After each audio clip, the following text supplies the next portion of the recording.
heading to school. Just a quick trip down the road. And then all of the squirrels didn't go to the party. They're So I'll show you how this RV works when you're taking someone to school as we continue the daily driver theme. So one thing I noticed is if you just do a little bit of recon ahead of time, you can probably put this thing, drive this thing anywhere you want to go. So hasn't been a problem yet. It's worked out really well. So, all right, let's head to school.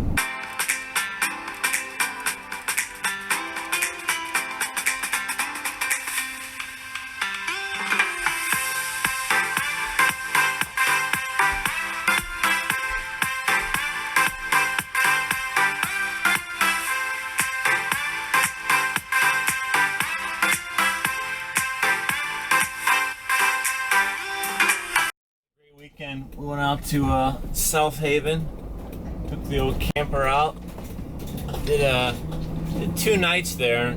I'll show you some video on that a little bit later, but so really enjoy the RV. Like my wife says, this is really good for a long trip. So if you're looking to buy a Winnebago Era in the 70X, this is a really good model for a long trip.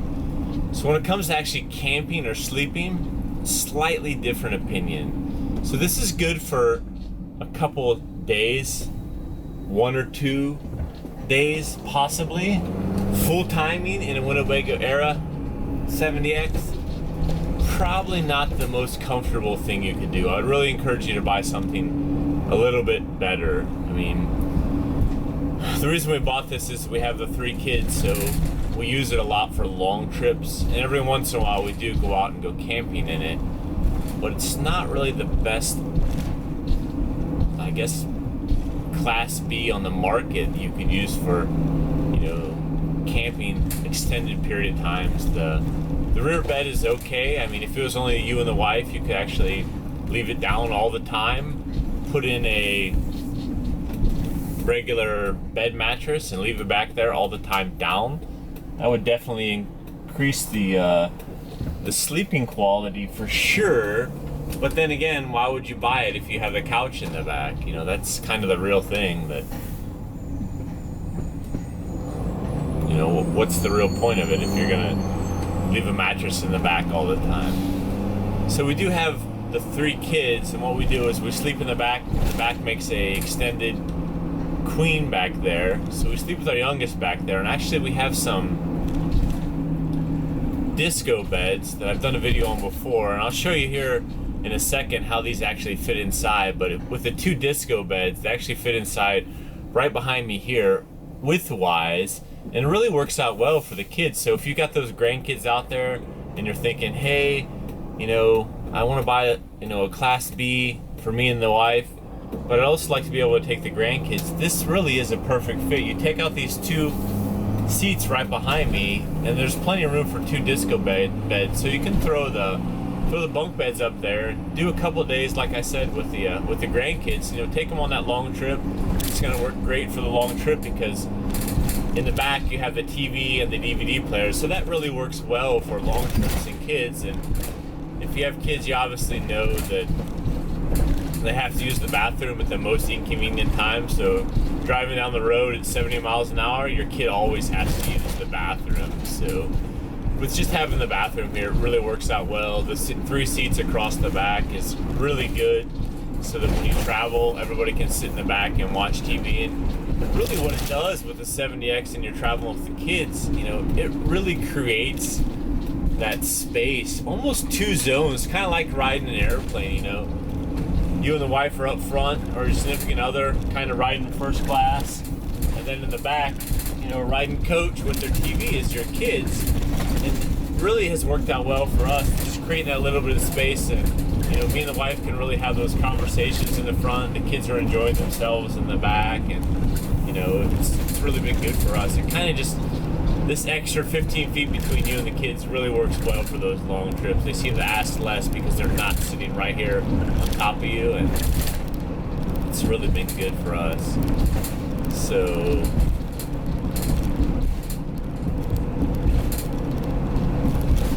also, one thing I would definitely talk about the 70X is we did the camping And the gray, the fresh, and the black tanks really seem to be enough. So I'm not so sure, you know, if you're trying to do a ton of boondocking, this might not be right, but the tanks seem reasonably sized. They work pretty well. We were out for 2 days this weekend. Of course, we didn't shower. You know, we stayed at a KOA, so it worked out really well. And they have their own showers and bathrooms there. But we did wash our youngest and give our youngest a shower in here. But, you know, for the amount of time we used it, the tank's never really filled up. Because one thing you have to remember about this is this has the macerator, so you can't really just, you know, go to your RV site, hook it up, plug in, hook up your sewer and let it drain, because it just doesn't work like that. You have to get out, physically put it in there, and you have to push the button to actually pump out the sewage. So it's not difficult, you know, it's not hard, but if you're going to be somewhere for an extended period of time, you're really going to use the shower every day, then it's truly kind of a pain in the butt. So you're not going to just go out, hook up, and let it run. But again, there's enough in the gray and black tank that you can use the facilities as much as you want, pretty much, for a day or two.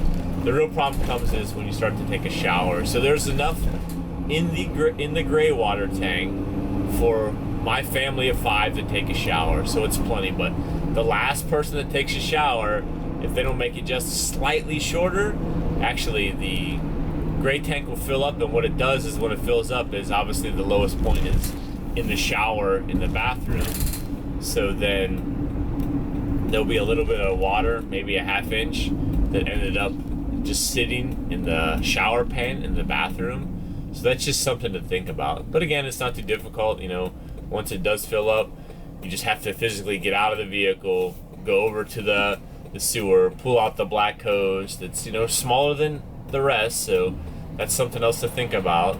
Turn the valve, which is really cool. They include that valve at the end, so that's not an add-on you have to get. And then turn the valve and push the macerator pump. So the pump is pretty convenient. It's located right on the bottom. You just push the button and you actually hear it pump out. And then once it's done, you can hear that it'll actually change the way it sounds, and you know everything is out. So it doesn't take a long time. I would say, you know, you could probably pump everything out in 10 minutes.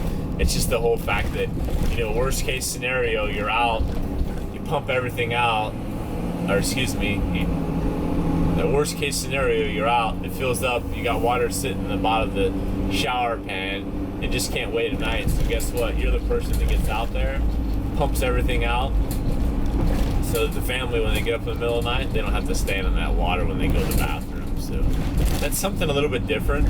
I should have done definitely a little bit more research on that concept, so I thought you could just go hook up and let the sewage in the gray and the black kind of just flow out, but it really doesn't work like that. So that's definitely something you have to think about before you, if you're looking to do some extended period of time. But you know, if you're really looking to buy the 70X for those long trips, this is really the perfect vehicle.